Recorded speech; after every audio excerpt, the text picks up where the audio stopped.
这消防车都来了，这谁家？哎，让一下，麻烦来让一下，接过一下，谢谢。你确定这里面存在氢基储存罐一类的吗？对，你们有什么建议？如果里面确实存在氢基储存罐一类的，一旦爆炸，瞬间形成的大规模冲击波，后果不堪设想。来，一起死！来，一起死！锁住，门锁住！黄涛，你先别冲动，别冲动。我告诉你真相，阮芳芳，从头到尾都是你自导自演的一出戏。黄涛，你被他给骗了，根本就没有猥亵这回事。当年是他唆使你们放的火，是他先被董玉丹找到，才跟踪到的你。可他一直在对你说谎，因为他害怕一个人面对恐惧，所以他才不停地利用别人，扮演受害者，这才是他唯一的生存方式。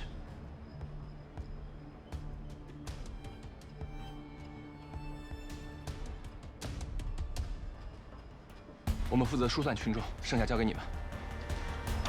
大家散一下，哎，走开啊！散一下，走，都往那边走。沈老师手机信号出现的最后位置是阮芳芳的工作室。你也先撤离。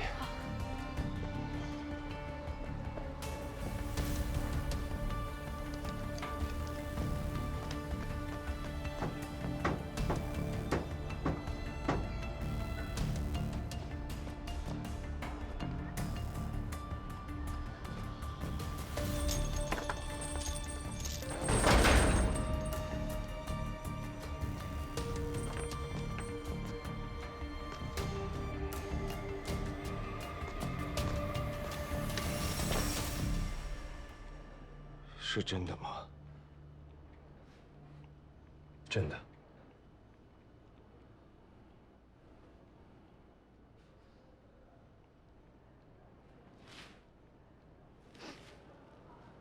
我看见你回来锁门了，为了你，我到最后都没有说。我背叛了7年。不是这样的，我怎么可能会利用你呢？我们说好了，永远在一起。你爱我，你让我刻着名字。我们说好了，我们不会分开的。可你们并不是彼此依靠的，因为他跟你不一样，他没有情感，他也根本不爱你。不是黄涛，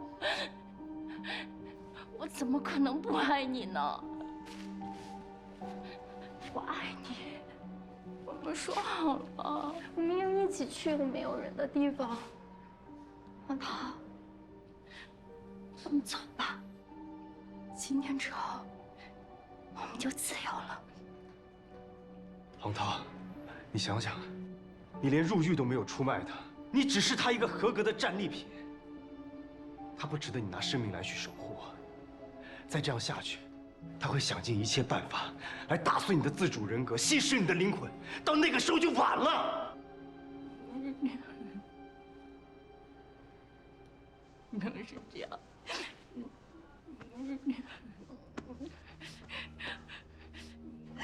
他欺负我。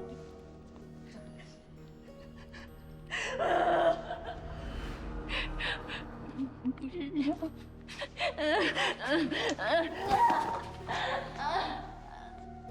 从一开始你就是这样，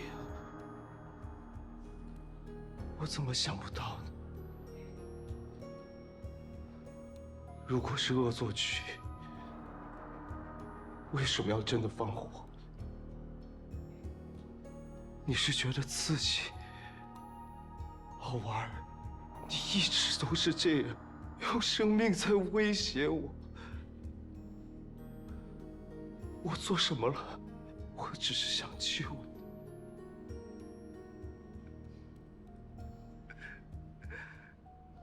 所以在你心里，无论是我，还是郝自强，都是你脚底下的空壳，对吗？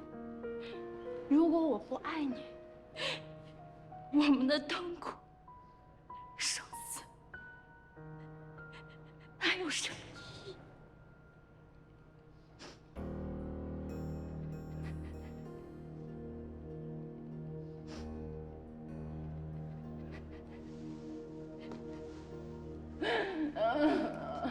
黄涛，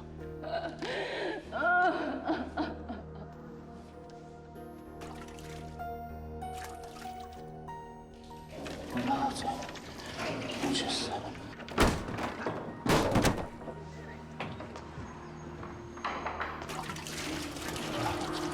郝自强，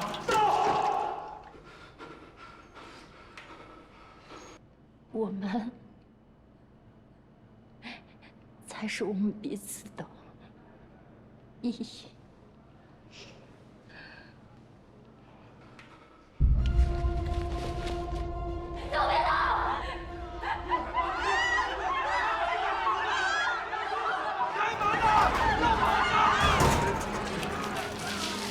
你干什么？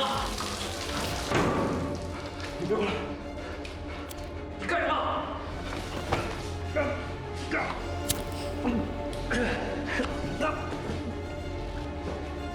你们满意了吗？满意了吗？满意了吗？阮芳芳，来，把打火机给我。现在还来得及。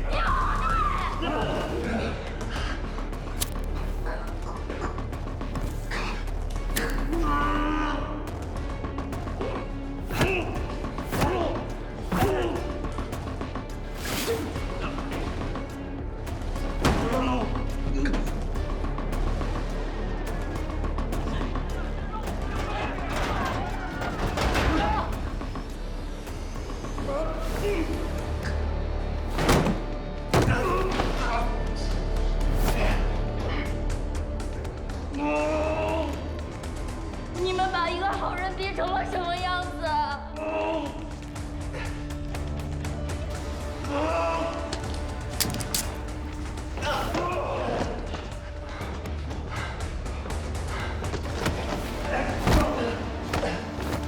你们看看，我做错了什么？啊！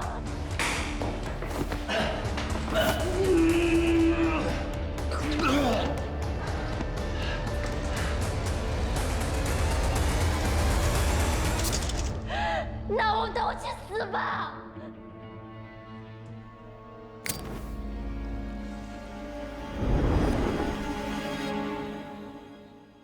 阮芳芳，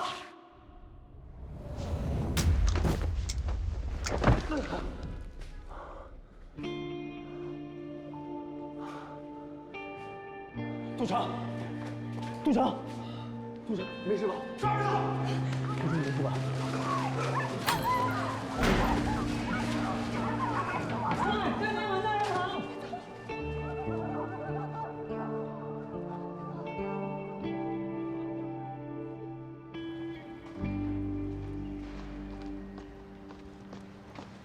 杜长，为什么不第一时间跟队里联系？我手机被阮芳芳抢走，扔到了电窑底下，我当时来不及联系你们。你有没有想过，如果我没有及时赶到会怎么样？如果我当时没有接住那个打火机会怎么样？你想过没有？我不能保证每次都能及时赶到。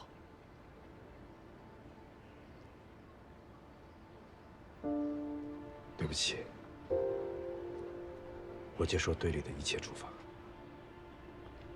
你去哪儿？沈毅，沈毅！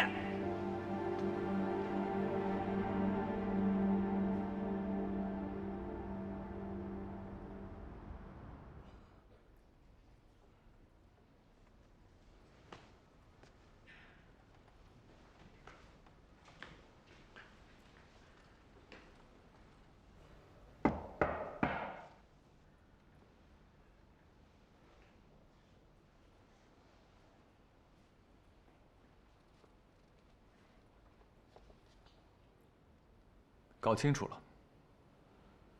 经过现场勘查，我们的确在网吧的后面找到了一扇隐蔽的逃生门。结合黄涛和郝自强的供述，阮芳芳确实一开始就留了个后手，她计划利用他们点燃汽油引起混乱，在爆炸之前趁机逃跑。真的？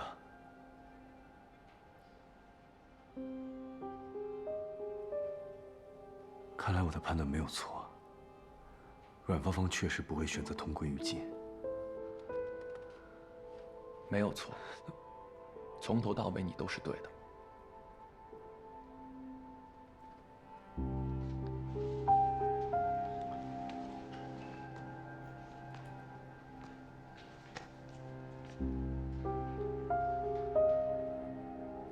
我确实不应该擅自行动。如果我能早一点预判，就不会发生这样的事。我们是警察，警察不会仅仅依靠预判来阻止犯罪。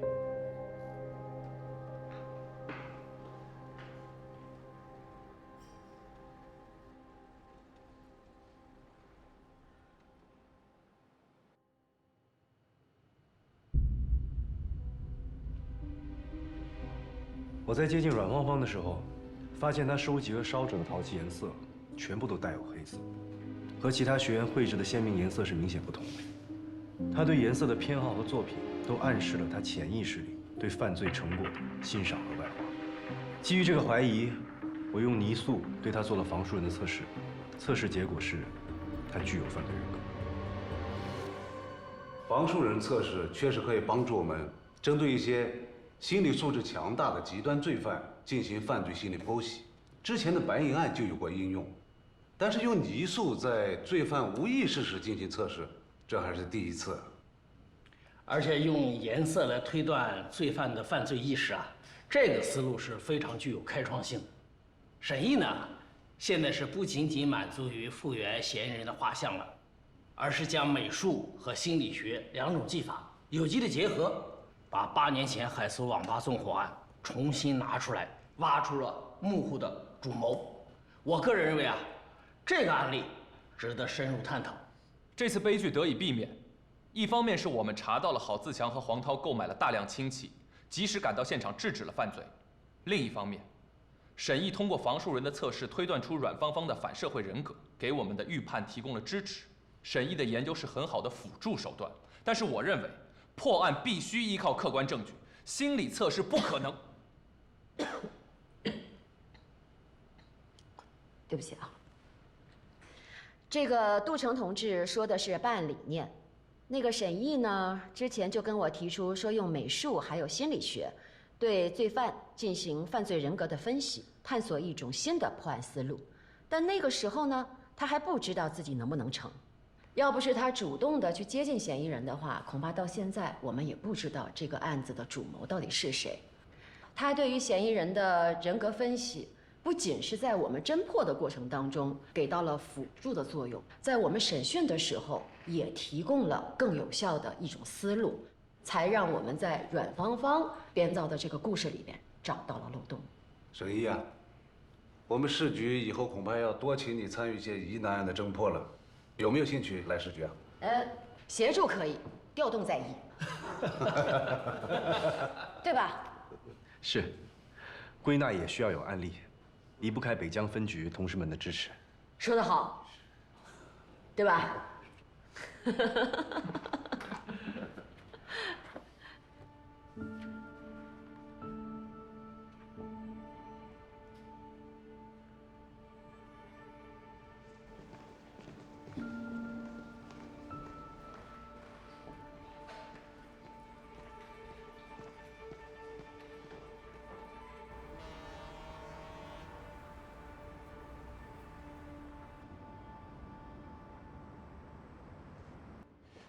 什么事儿啊？非得让我和老板请假？我也一直在催，说门口挂了一个特别吓人的东西，我自己也不敢回来呀。别是小三上尉结的婚吧？可造孽了！胡说八道什么呢？你们？哎，你可算来了，报警，你二位自己商量。但这事儿可别捅到网上，对大家影响都不好。散了吧，散了吧，别看了。哎，别看了。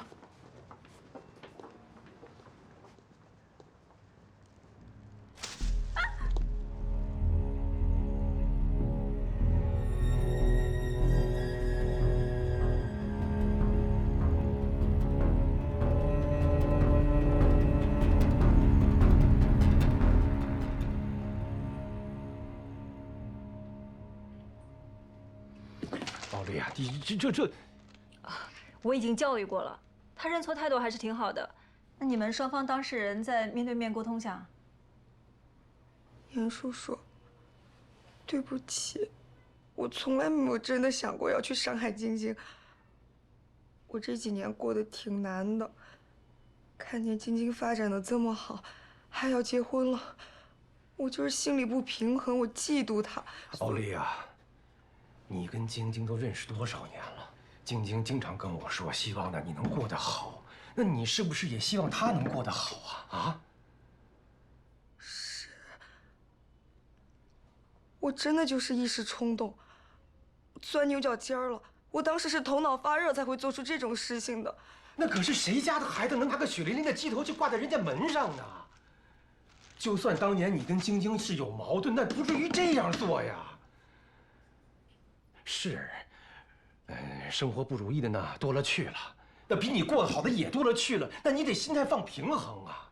当年你们两个人上学的时候，你的成绩不是一直很好吗？那再难的日子，那也得过下去呀，对不对，孩子啊？严叔叔，我真的知道错了，原谅我吧，严叔叔。那这谅解书，好傻啊！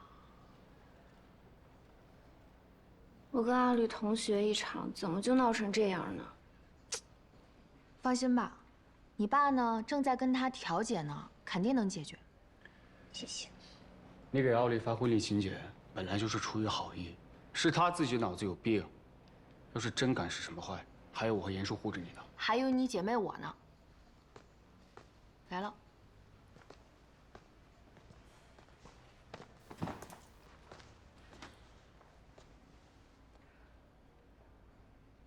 晶晶，对不起。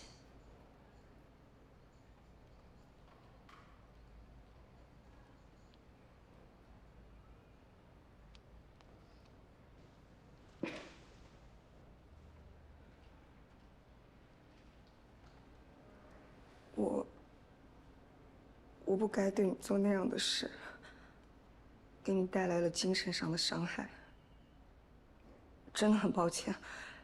但是我再也不会这样做了，请你原谅我，行吗？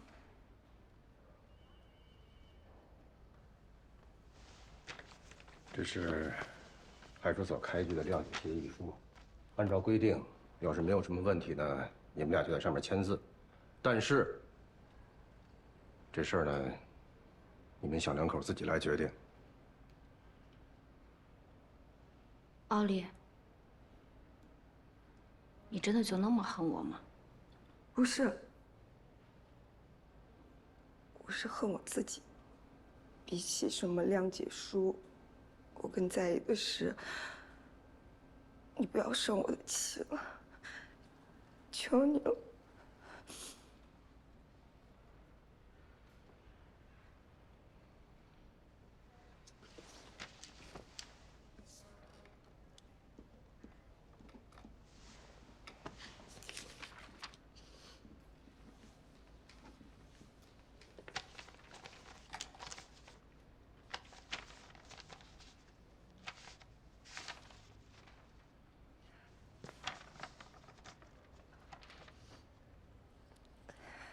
谢谢你啊，晶晶。等你们结婚的时候，我一定给你们包最大的红包。谢谢，不用了。提前祝你们百年好合。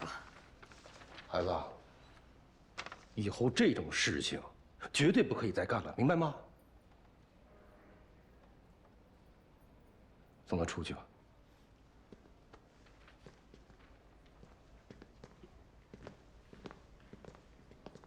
一帆，哎，这几天下班呢，早点回家，你得多照顾照顾他了啊！一定的，放心吧，叔。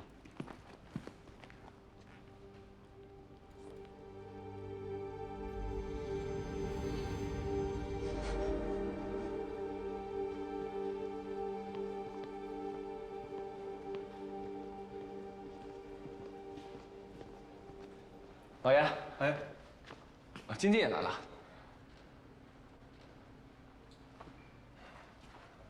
我要走2天。怎么了？出什么事了？不是，针对阮芳芳的案子，上面要开一个全面的总结汇报会啊。张局非让我去，你放心去呗，啊。你帮我看着点沈怡。晶晶，恭喜啊，新婚快乐！谢谢。谢谢啊。那你回去吧，啊。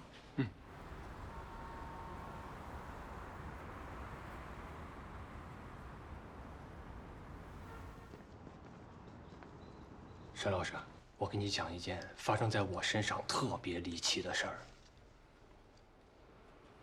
怎么了？我爸手表丢了。这块手表啊，是我用我人生中第1笔工资给他买的，虽然不值几个钱儿，但是对我爸来说意义特别重要。他这一丢，心里就内疚，这一内疚啊，晚上睡不着觉，成天失眠。是不是被偷了呀？不可能，绝对不可能！你都想象不到这块表有多便宜，小偷不会偷的。那可说不准。表虽然便宜，那万一小偷不懂表呢？你还是让你爸好好回忆一下当天的行动路线吧。他要是能回忆起来，我还找您干嘛呀？所以，你找我是干嘛呀？你帮我画一下呗，用你的神笔还原真相。小凤，画像是一种技术手段，帮你爸找表这事儿，还真没开发过。要么，你说我是画一块表呢，还是画一张地图呢？都画，没准就开发出来呢。行行行，你别捣乱了，快走吧。你这事儿啊，你就应该跟叔叔去管辖派出所报警去。我就是警察，我报什么警啊？小凤，既然表这么便宜，你就再买一块呗。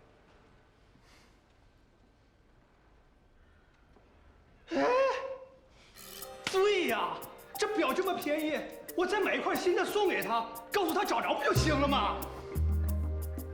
捕风捉影能手，会行猎罪审判。行，赶紧走吧。谢谢沈老师。麻烦精。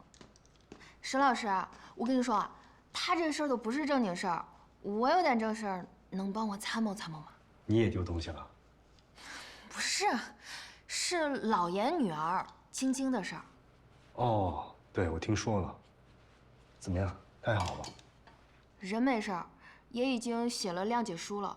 干这个事儿的人呢叫奥利，他说是因为嫉妒晶晶，但他其实是一个小有名气的网红，收入比晶晶高不少呢。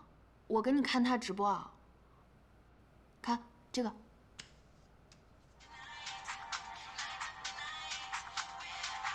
他跟晶晶是大学同学，又是同寝室的，学的是园林设计。两个人毕业呢，又进了同一家公司，本来关系很好的。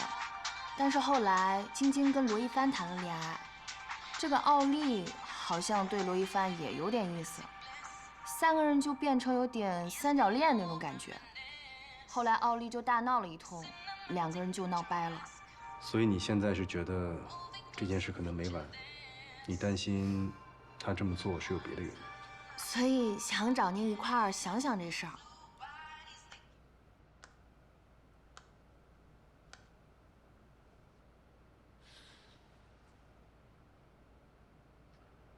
你查一下这个吊坠。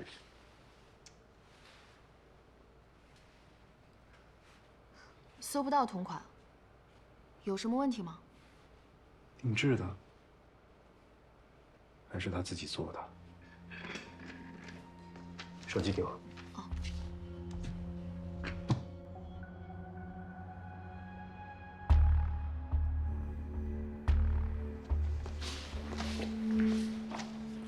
这是奥利徽章上的符号。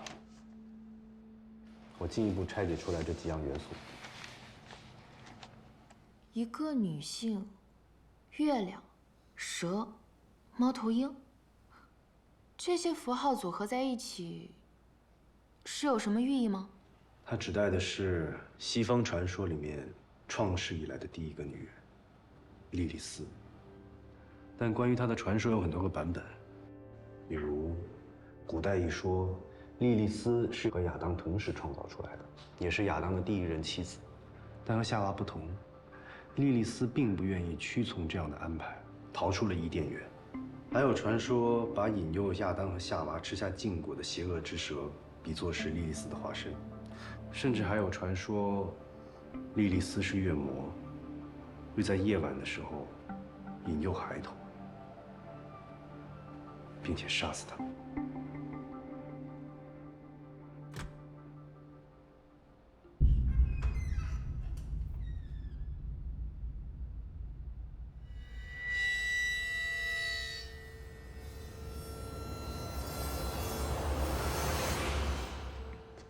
要不要吃夜宵啊？你吓死我了！沈老师，咱继续，不理他。谢谢。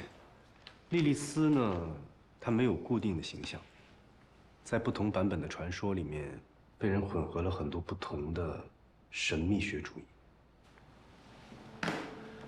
你比如这个，这是100多年前但丁·加百利·罗塞蒂的作品《莉莉丝夫人》。画中的这个女人，浓密的长发、神态还有动作，都带有强烈的性诱惑。这也就说明，在维多利亚的时代，莉莉丝代表的是女人专注于自己的美丽，带有一些自恋的意味。但到了现代呢，因为莉莉丝是第一个叛逆男权、叛逆身为女人一切职责的恶魔或者神，所以现在更多的是把它看作女性个人力量觉醒的一种象征。总而言之，不管在哪个时代、哪个版本的传说，莉莉丝都代表着诱惑，还有复仇。也就是说，奥利喜欢这种神神秘秘又有点邪恶的东西，所以才会佩戴这样的徽章，是这个意思吧？有可能。哎，你们都没下班啊？聊奥利呢吧？哎，继续继续。所以我推测，这些徽章里的元素，也许投射了他内心的阴暗面和侵略性。阴暗面、侵略性。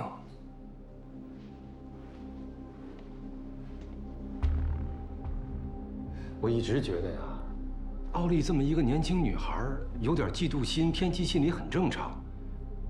这再说，她也知道我的职业，应该不敢对晶晶怎么着。但总得先知道他到底要干什么，或者是什么刺激了他吧？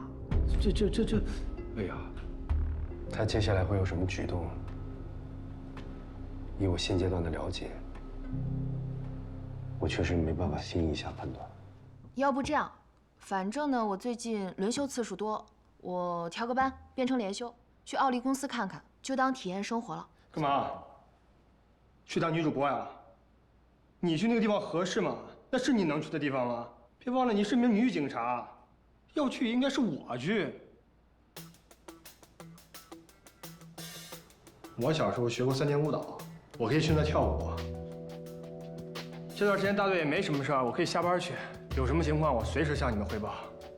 怎么说呢，也应该为晶晶姐出一份力。可是就这么定了。沈毅、老严啊，李涵，看我的。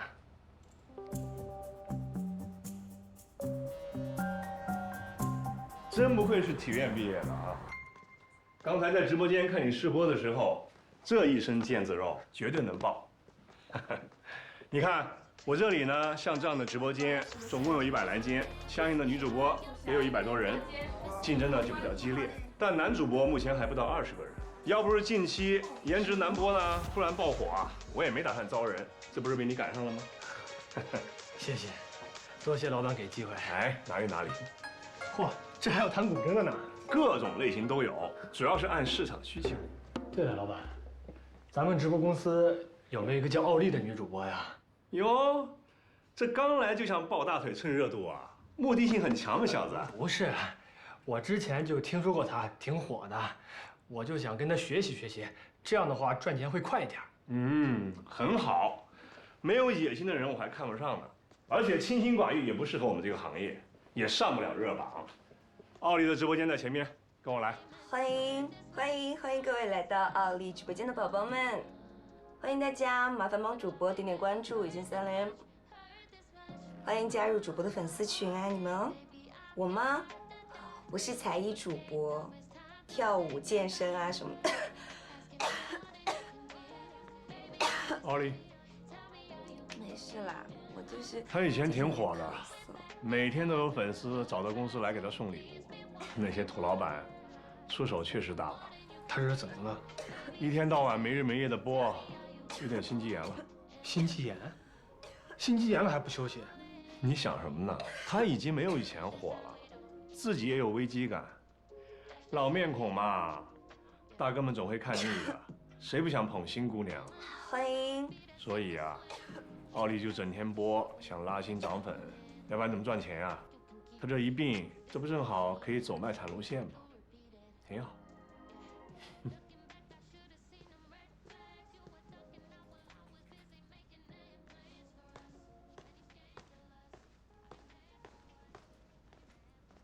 奥利今天怎么样？就涨了10个粉丝。太少了，给我看一下。是，之前是有一段时间一天播2次，还蛮辛苦的，就很拼嘛。但是因为没办法嘛，那个时候男朋友在国外读研，然后需要很多的钱，然后吗？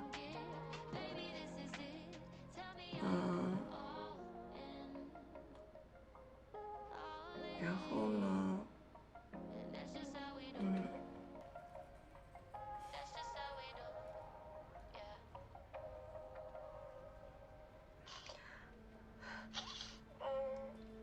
结果大家应该都猜得到吧？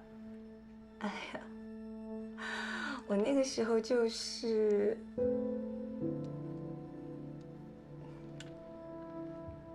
我那个时候就是太傻了嘛。他说的是什么时候的事儿？没有的事儿，啊，这都是套路，熟是熟了点，但对于这些大哥们，却是相当的实用。哦，你看，刷礼物了。谢谢宝宝送的嘉年华，谢谢。之后奥利就会劝这些大哥们不要刷。哎呀，但这些大哥们呢？就会疯狂的刷。哎呀，你们干嘛呀？男人嘛，争强好胜，相互攀比。哎呀，你们不要再刷了！你们这样搞得我好像在故意煽情一样。我真的很难得才讲一次真心话哎，真的不要再刷了！你们要再这样，我以后都不讲了。真是的。之前吗？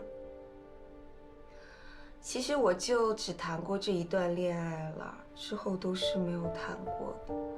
但是后来有了你们在啊，我只相信你们。想养我啊？真的假的？那我可是不好养的哦，因为我是挠人的。喵。我也要这样吗？哼，他这只能固粉，不能拉新啊。先通知奥利下播，让他来找我一下。好。目前直播行业就这么个情况，你不用多想，大胆的跟着我们干就行了。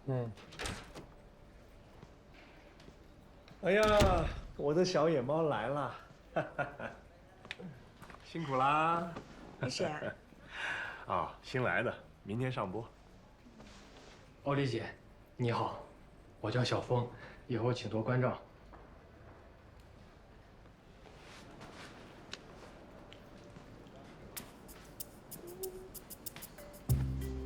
条件是不错，能不能让我捏捏？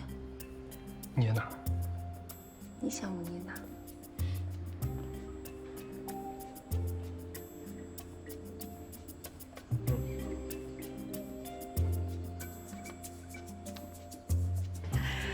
出来，刘总的眼光还是这么会挑人。坐，坐吧。要不是当年刘总捧我，我也不会有现在的粉丝量。以后你就跟着刘总好好干吧。多谢奥丽姐的提醒，一定的。好了，先说正事儿。私人点播这种模式最近很火，你这么辛苦的拉新，效果也不太好，要不要去试试？您上我跟新人一块儿做1块钱点1支舞的直播间。对啊，下沉会更有话题性，而且也适合你现在漫产的路线，你觉得呢？哎呀，刘总，这些年您帮了我这么多忙，不管我拉新成功不成功，帮公司带带新人也是应该的嘛。要是没有您的话，哪有我现在几百万的粉丝量？没有公司，哪有奥利的今天？都听您的，您安排就好。哎呀，听你这么一说，倒真的是，还得是你最懂事。跟我还客气什么？别闹，有外人呢。哦，没事没事，那个我这不也进公司了吗？也算是自己人了。你们随意忽略我，我是空气。以后啊，多跟奥丽姐学着点。可是好了没有？心疼死我了。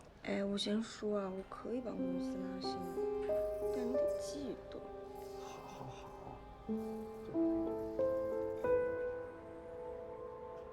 来了，橙 C 美式和生椰拿铁，你看你们喝哪个？我要喝生椰拿铁。哦，对了，给你介绍一下吧，这是我爸的同事，北疆著名画像师沈一老师。你好，你好。晶晶，你今天心情不错，你也去购物了呀？筹备婚礼累死了，购物可太开心了。晶晶为了婚礼啊，都愁得睡不好。不过今天的运动量够能睡个好觉了啊。你的手怎么了？哦，昨天剪指甲的时候没剪好，洗澡的时候给划了一下。你怎么这么粗心呢？没事。你们俩最近都别想太多，有我们这些朋友在，他不敢怎么样。不过这个人也是挺奇葩的，事情都过去这么久了，他还这么记仇。这之前发生了什么事啊？唉，反正也挺狗血的吧。我跟她以前是特别好的姐妹，后来我确实没有想到她能做出这种事儿。她背着我去勾搭一帆。那天呢，是我们在外面出差，住在同一个酒店。他说他得了胆囊炎，疼得厉害，就发消息给我，让我给他带一盒止疼药送过去。我当时以为，是因为晶晶不在，他才让我去的，所以我才答应。一帆确实给我打电话问过我的，我当时就想，他是组长嘛，组长慰问一下组员也是正常的。唉，现在想想，如果当时他没有提前说的话，这误会可就大了。奥丽，奥丽，你干嘛？干嘛？你想干嘛就干嘛。奥丽，奥丽，你别这样！奥丽，你别这样！奥丽，你怎么能做这种事儿啊？别走！奥丽，你别走！不要走！你干嘛？你放手！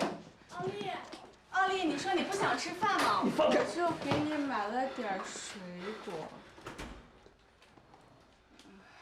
你们这是什么情况？这件事情不是你想的那样的。奥丽，你约罗所长你就约嘛，你还让我来干嘛？这都什么事儿？哎，等一下，这件事情必须得说清楚，要不然误会就大了。误会？你本来就是先跟我好了才跟燕晶晶在一起的。奥丽，是你让我过来给你送药，然后就生扑我。啊，你是故意把他叫过来，然后是想设计我，对吗？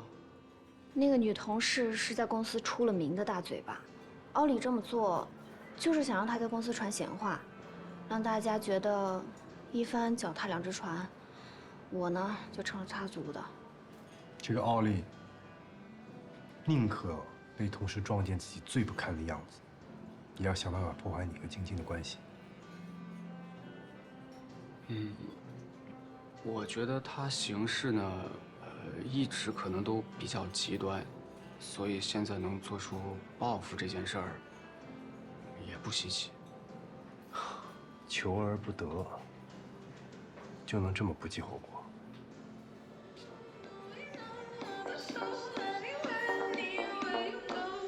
？4种礼物分别对应着下面4个主播，每一个主播都有一段10秒左右的舞蹈。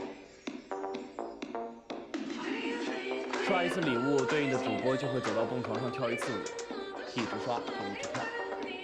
喏，有人认出奥利了，开始刷他了。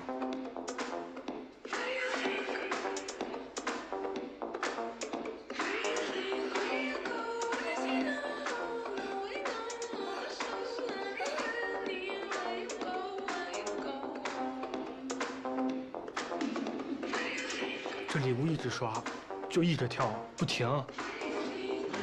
他不是有心肌炎吗？这样跳能行吗？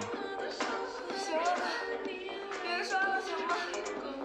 如果有人想救他，就得疯狂地刷其他人。那这样，所有新人都跟着有钱赚喽？你看，你不就来了吗？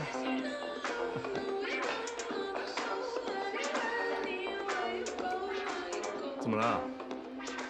看着这么大的主播被折腾成这样，心疼啊？没有。我就是在想啊，他都这样了，还摆出这种姿势，他是在故意引起别人的注意，不想休息吗？哎，开窍了。奥利之所以这样，就是想吸引更多的人到直播间折磨他。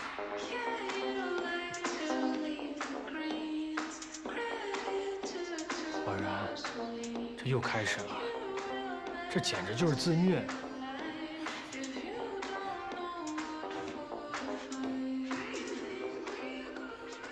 我觉得他可能天生就是这样的性格，为了达到目的，什么都豁得出去吧。其实也不一定是天生的吧。我们一起上学的时候，其实从早到晚都黏在一起。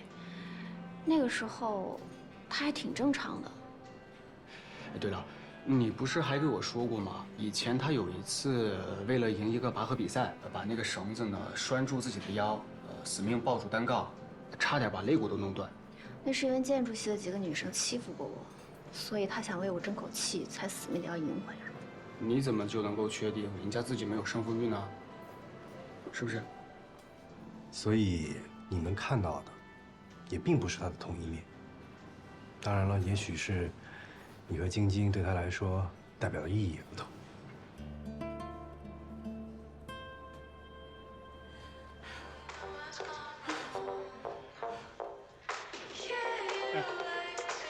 他没事吧？没事儿，他开心着呢。就刚刚这一波跳下来，他自己的账号肯定在疯狂的涨粉。喜欢奥利的家人们，也记得要去奥利给我点点关注啊！他涨了这么多粉丝，没骗你吧？干我们这一行，要想发财，得先发疯。行了，准备下播吧。